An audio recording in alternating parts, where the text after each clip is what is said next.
Quand j'ai fini mes études en 2009, en Master 2 Marketing à la Sorbonne, ma mère m'a dit « Maintenant, ça va être le moment de trouver un bon boulot en CDI pour assurer ton avenir. » Sauf que moi, je voulais devenir entrepreneur. Mais au final, avec le recul, elle a peut-être raison. Regarde ces statistiques. L'INSEE 2019 nous dit que 39% des entreprises coulent avant leur 5e année d'activité. La statistique date un peu. Tu connais la France, on est un petit peu long et surtout on aime bien la paperasse. Mais c'est une réalité. Mais au final, la problématique elle est un petit peu plus loin. Parce que depuis qu'on est gamin, et surtout à l'école, on nous dit que l'échec est une mauvaise chose. Et donc, forcément, par peur de l'échec, on ne va pas lancer une entreprise. Sauf que beaucoup d'entrepreneurs très connus ont réussi malgré un paquet d'échecs. Si je te dis par exemple le colonel Sanders, peut-être que ça ne te dit rien, mais si je te dis KFC, je pense que tu as déjà mangé du poulet là-bas. Faut savoir que notre bon cher colonel a lancé la marque que tu connais maintenant à 62 ans. Il l'a proposée à plus de 1000 stations-service, donc cette fameuse recette de poulet, et il s'est fait recaler 1000 fois avant de connaître le succès sur le tard à 62 ans. Tu sais, selon moi, devenir entrepreneur demande pas mal de qualités, donc 2 très importantes. La patience et la résilience. Si tu cumules patience, résilience et connaissance, tu as de fortes chances de réussir. D'ailleurs, un truc très important à comprendre, c'est que l'échec fait partie de la réussite. Le soleil, les arcs-en-ciel, c'est pas le monde. Il y a de vraies tempêtes, de lourdes épreuves, aussi grand et fort que tu sois, la vie te mettra à genoux et te laissera comme ça en permanence si tu la laisses faire. Je te la répète, cette phrase, qu'elle est quand même très importante. L'échec fait partie de la réussite. Je ne connais absolument aucun entrepreneur à succès qui n'a pas connu des échecs. Mais attention, je ne te parle pas d'un échec où tu vas finir sous un pont. Non, les échecs sont là pour te remettre sur la bonne voie. Dès que tu t'égares un petit peu, tu fais une petite erreur, boum, ça te remet sur le droit chemin. Tu sais, la dernière fois, j'ai fait une conférence pour faire découvrir la vente sur Amazon. Et j'ai un des participants, Mehdi, donc je te salue si tu vois cette vidéo, il m'a dit exactement ça. Moi, ma peur, c'est de ne pas réussir. Et là, je lui ai dit un truc très simple. Je lui ai dit, je comprends, c'est normal. Si tu ne fais rien et que tu ne tentes pas, le taux d'échec est de 100%. C'est certain, ça sera 100% d'échec.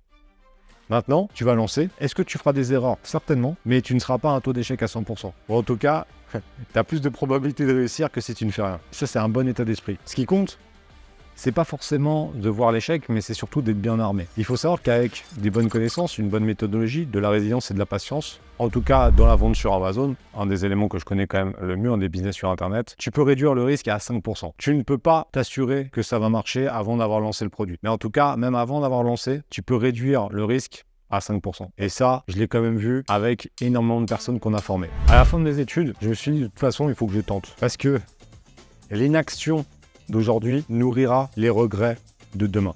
Donc j'ai tenté et évidemment je me suis trompé pas mal de fois, mais au moins ça m'a amené au fur et à mesure du temps à avoir la vie que je voulais, donc la vie de liberté, la vie d'entreprendre comme je voulais. Évidemment c'est pas facile, mais en tout cas j'ai pas le regret de ne pas m'être lancé. Maintenant, si tu veux te lancer et passer un peu outre cette peur de l'échec, je vais te donner 5 conseils. Premier conseil, dédramatiser. Lancer un business, ça peut faire peur, mais c'est beaucoup plus simple que gérer des gosses, par exemple. Gérer des gosses, c'est beaucoup plus dur. Donc, il faut dédramatiser. Ok, tu vas te tromper, mais c'est normal. Tu vas faire des erreurs, mais comme je te l'ai dit, ça va être des réajustements. Avec le deuxième conseil, ça va être de partir avec un produit minimum viable. Produit minimum viable, ça veut dire que tu vas pas commencer à mettre des milliards d'euros sur la table. Tu vas partir avec une idée, tu vas la peaufiner au fur et à mesure. Si tu lances un truc pour avancer au début, mais c'est pas forcément bon. Tu vas lancer un premier truc que tu vas améliorer au fur et à mesure du temps, avec les retours de tes clients. Donc ça, c'est un deuxième conseil, ça te permet de te simplifier vraiment la tâche et de ne pas te prendre la tête et surtout de lancer rapidement. Troisième conseil, sois patient, car Rome ne s'est pas construit en un jour. Et ça, malheureusement, on est dans une ère où on veut tout de suite pour rien. Et ça marche pas comme ça. Si ça se trouve, t'es salarié depuis 15 ans, tu te fais chier derrière ton bureau, là, avec tes collègues, avec ton patron qui n'a pas de reconnaissance, etc.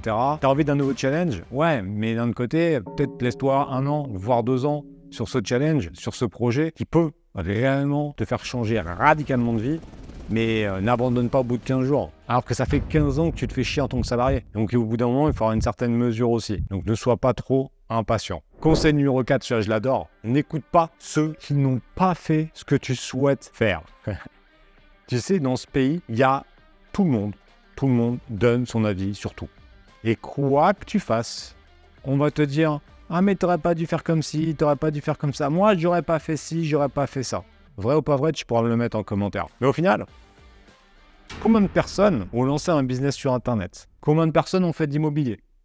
Combien de personnes se sont lancées dans un projet sportif, humanitaire? Et pas tant que ça. Donc écoute ceux qui ont fait ce que tu souhaites faire. Et ça, c'est vraiment très important.